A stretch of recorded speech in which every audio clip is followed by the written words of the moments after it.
ಮೇಕೆ ಮತ್ತು ತೋಳಗಳು.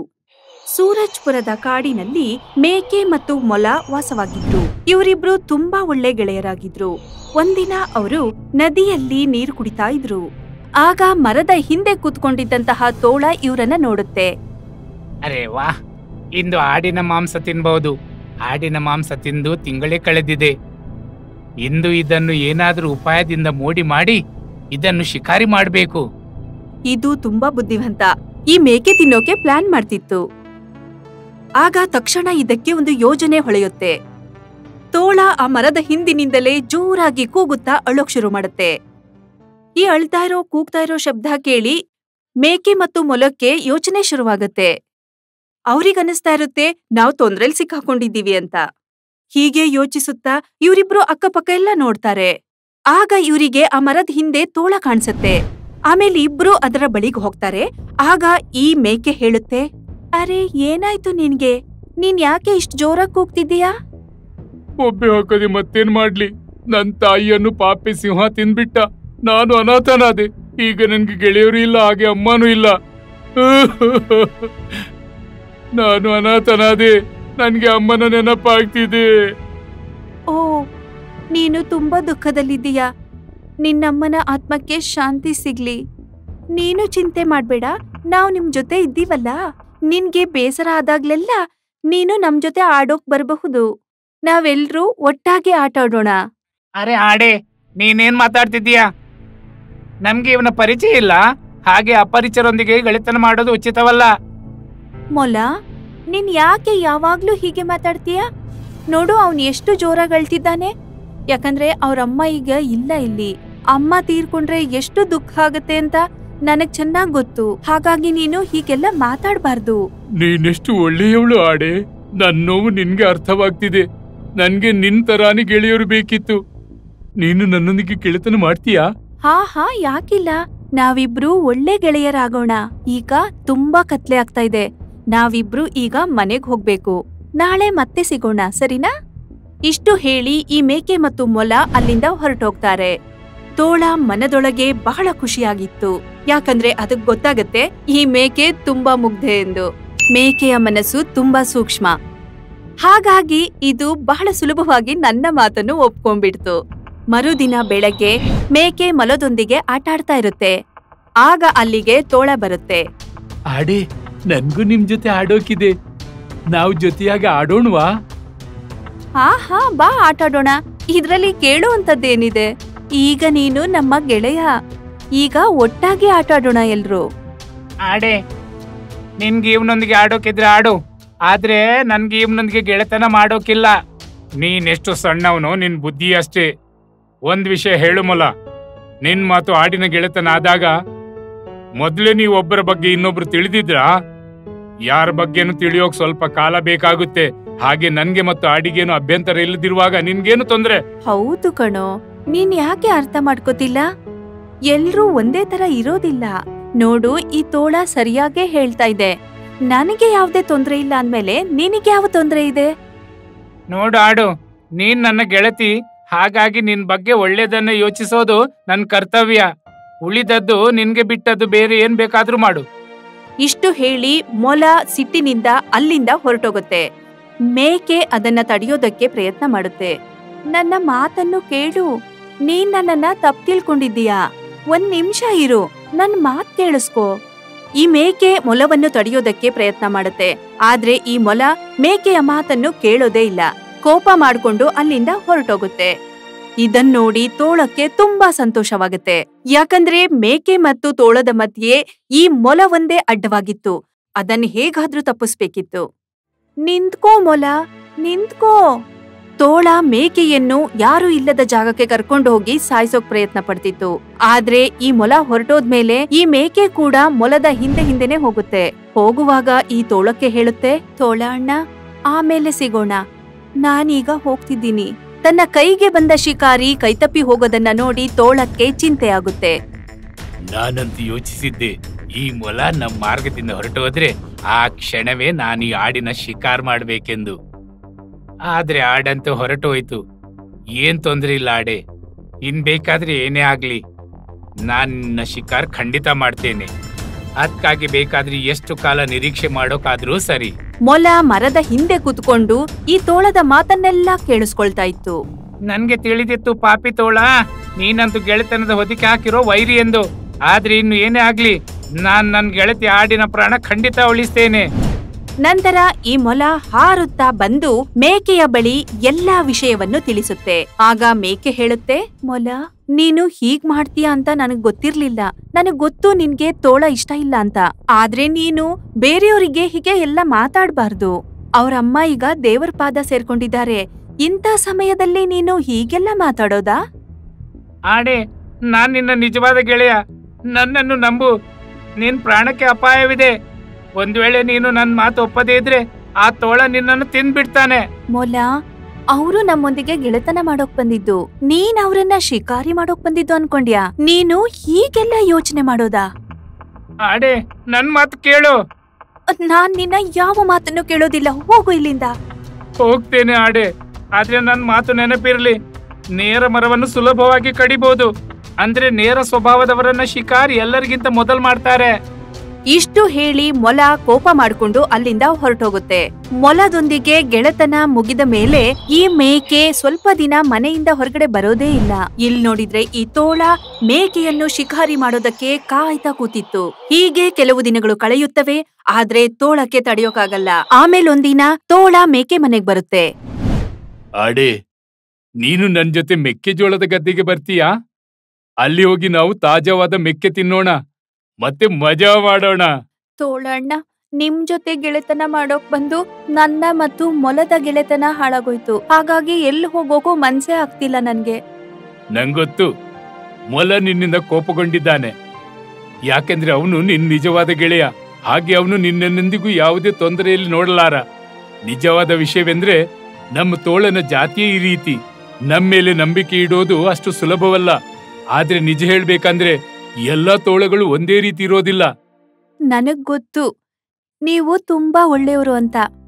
ಆದ್ರೆ ಈ ವಿಷಯವನ್ನು ನಾನು ಮೊಲಕ್ಕೆ ಹೇಗೆ ತಿಳಿಸಿ ಹೇಳೋದು? ಅರೆ, ಆ ವಿಷಯ ತಿಳಿಸ್ಬೇಕಾದ್ರೆ ಎಲ್ಲಕ್ಕಿಂತ ಮೊದಲು ನಾವು ಮೆಕ್ಕೆ ಗದ್ದೆಗೆ ಹೋಗ್ಬೇಕು. ಅಲ್ಲಿ ಹೋಗಿ ನಾವಿಬ್ರು ಹೊಟ್ಟೆ ತುಂಬಾ ಮೆಕ್ಕೆ ತಿನ್ನೋಣ. ಮತ್ತೆ ಆ ನಂತರ ನಾವು ಮೊಲಕ್ಕೂ ಬೇಕಾದಷ್ಟು ಮೆಕ್ಕೆಜೋಳ ತಗೊಂಡೋಗೋಣ. ಹಾ, ನೀನು ಅದಕ್ಕಾಗಿ ಫ್ರೆಶ್ ಆಗಿರೋಂತಹ ಜೋಳ ತಂದಿದ್ದೀಯ ಅಂತ ಗೊತ್ತಾದ್ರೆ ಆಗ ಅದಕ್ಕೆ ನಿನ್ ಮೇಲೆ ನಂಬಿಕೆ ಬರಬಹುದು, ನೀನು ಎಷ್ಟು ಒಳ್ಳೆಯವನು ಅಂತ. ಹಾ, ಈಗ ಹೊರಡು. ಆದಷ್ಟು ಬೇಗ ಜೋಳದ ಗದ್ದೆಗೆ ಹೋಗೋಣ. ಮೇಕೆ ಮತ್ತು ತೋಳ ಓಡುತ್ತಾ ಜೋಳದ ಹೊಲಕ್ಕೆ ಬರುತ್ತವೆ. ಮೇಕೆಗೆ ಜೋಳವನ್ನು ನೋಡಿ ತುಂಬಾ ಖುಷಿಯಾಗುತ್ತೆ. ಆಮೇಲೆ ಹೊಟ್ಟೆ ತುಂಬಾ ಜೋಳ ತಿನ್ನುತ್ತೆ. ಈ ತೋಳ ಇದನ್ನ ಹೇಗೆ ಶಿಕಾರಿ ಮಾಡೋದು ಅಂತ ನೋಡ್ತಾ ಇರುತ್ತೆ. ಮುಗ್ಧ ಆಡು, ನೀನು ಹೊಟ್ಟೆ ತುಂಬಾ ಮೆಕ್ಕೆಜೋಳ ತಿನ್ನು. ಆ ನಂತರ ನಾನ್ ನಿನ್ನನ್ನ ತಿಂದು ಹೊಟ್ಟೆ ತುಂಬಿಸ್ತೇನೆ. ಜೋಳ ತಿಂದು ಹೊಟ್ಟೆ ತುಂಬಾದ್ಮೇಲೆ ಮೇಕೆ ಹೇಳುತ್ತೆ, ತೋಳಣ್ಣ, ನನ್ನ ಹೊಟ್ಟೆ ತುಂಬಿದೆ. ಸರಿ, ಈಗ ಮನೆಗ್ ಹೋಗೋಣ. ನಿನ್ನ ಹೊಟ್ಟೆ ತುಂಬಿತು, ಆದ್ರೆ ನನ್ನ ಹೊಟ್ಟೆ ಇನ್ನೂ ಖಾಲಿ ಇದೆ. ಹೌದಾ? ನೀವು ಈ ಜೋಳವನ್ನು ತಿಂದ್ಬಿಡಿ. ಪ್ರಾಯಶಃ ನಿನ್ಗೆ ತಿಳಿದಿಲ್ಲ, ನನ್ಗೆ ಮೆಕ್ಕೆಜೋಳ ಸ್ವಲ್ಪನೂ ಇಷ್ಟವಿಲ್ಲ. ಓ, ನೀವು ನನಗಿಲ್ಲಿ ಜೋಳ ತಿನ್ಸೋಕ್ ಬಂದ್ರಾ? ಹಾ, ಯಾಕೆಂದ್ರೆ ನೀನ್ ನನ್ನ ಗೆಳತಿ ಅಲ್ವಾ. ನೀವೆಷ್ಟು ಒಳ್ಳೆಯವರು ತೋಳಣ್ಣ. ಸರಿ, ನನ್ಗೆ ಹೇಳಿ, ನಿಮ್ಗೆ ಏನ್ ಇಷ್ಟ ಅಂತ? ನನ್ಗೆ ಆಡಿನ ಮಾಂಸ ತಿನ್ನೋಕೆ ತುಂಬಾ ಇಷ್ಟ. ಹಾಗಾಗಿ ನಾನ್ ನಿನ್ನನ್ನ ತಿನ್ನ ಬಯಸ್ತೇನೆ. ಏನು, ನೀವು ನನ್ನನ್ ತಿನ್ಬೇಕು ಅಂತಿದ್ದೀರಾ? ನಾನ್ ನಿಮ್ಮ ಗೆಳತಿ ಅಲ್ವಾ? ನೀನ್ ತುಂಬಾ ಮುಗ್ಧೆ ಆಡು. ಅರೆ, ನಿನ್ನನ್ನು ತಿನ್ನೋ ಸಲುವಾಗಿಯೇ ನಾನ್ ನಿನ್ ಗೆಳೆತನ ಮಾಡಿದ್ದೆ. ಸರಿ, ಆದಷ್ಟು ಬೇಗ ನನ್ನ ಹೊಟ್ಟೆಯ ಉರಿಯನ್ನು ಕಡಿಮೆ ಮಾಡು. ಇಷ್ಟು ಹೇಳುತ್ತಾ ತೋಳ ಮೇಕೆಯನ್ನು ತಿನ್ನೋದಕ್ಕೆ ಮುಂದೆ ಬರುತ್ತೆ. ನಿನ್ ಗೆಳೆಯ ಮೊಲ ಹೇಳಿದ್ದು ನಿಜ, ನನ್ ಗೆಳೆತನ ಮಾಡ್ಬೇಡವೆಂದು. ಆದ್ರೆ ನೀನ್ ಅವನ ಮಾತು ಒಪ್ಲಿಲ್ಲ. ಹಾಗಾಗಿಂದು ಮೃತ್ಯುನ ದಬಡಿಯಲ್ಲಿ ಸಿಕ್ಕಿಕೊಂಡಿದ್ದಿ ನೀನು. ನೀನ್ ನನ್ಗೆ ಮೋಸ ಮಾಡ್ತಿದ್ದೀಯಾ? ದೇವ್ರು ನಿನ್ನನ್ನ ಯಾವತ್ತೂ ಕ್ಷಮಿಸೋದಿಲ್ಲ. ನಾನು ನನ್ನ ಒಳ್ಳೆ ಗೆಳೆಯನ ಮಾತ್ ಕೇಳಿದ್ರೆ. ಹಾ, ಆದ್ರೆ ಇನ್ಯಾಕೆ ಪಶ್ಚಾತ್ತಾಪ? ಮಾಡಿದ್ದುಣ್ಣು ಮಹಾರಾಯ. ಇನ್ನು ನನ್ನಿಂದ ನಿನ್ನನ್ನು ಯಾರು ರಕ್ಷಿಸಲಾರರು. ಮೇಕೆ ತಪ್ಪಿಸ್ಕೊಳ್ಳೋದಕ್ಕೆ ಜೋರಾಗಿ ಕೂಗುತ್ತೆ, ಕಾಪಾಡಿ, ಕಾಪಾಡು, ಮೊಲ, ನೀನ್ ಎಲ್ಲಿದ್ದೀಯಾ? ಕಾಪಾಡು.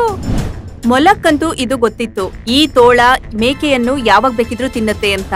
ಹಾಗಾಗಿ ಮೊಲ ಮೇಕೆಯನ್ನು ಕಾಪಾಡೋದಕ್ಕೆ ಮೊದ್ಲೇ ತಯಾರಾಗಿತ್ತು.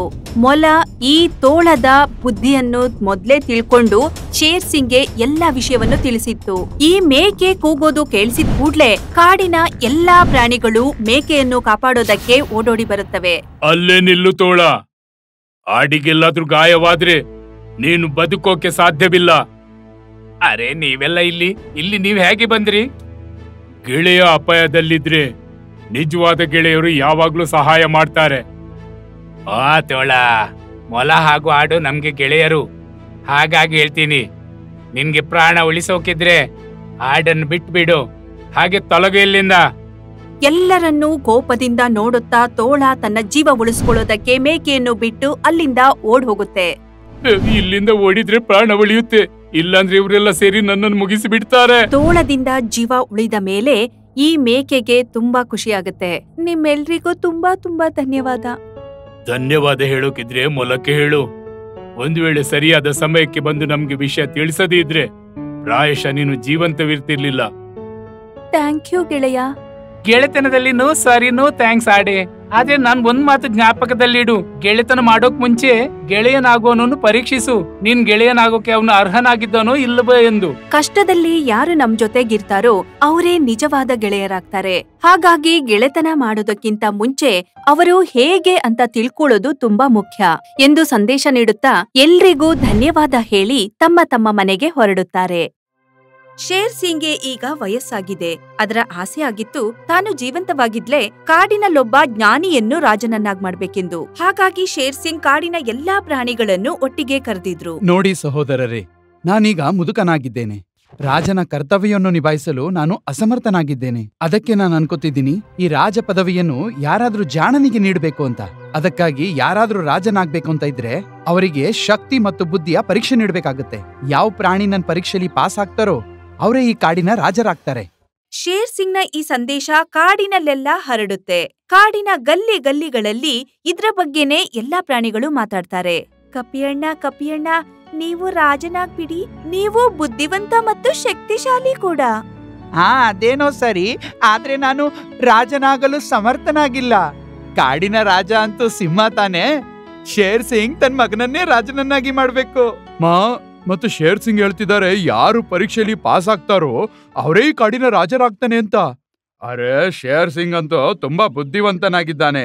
ಅವ್ರ ಪರೀಕ್ಷೆಲಂತೂ ನಾನ್ ಪಾಸೇ ಆಗಲ್ಲ.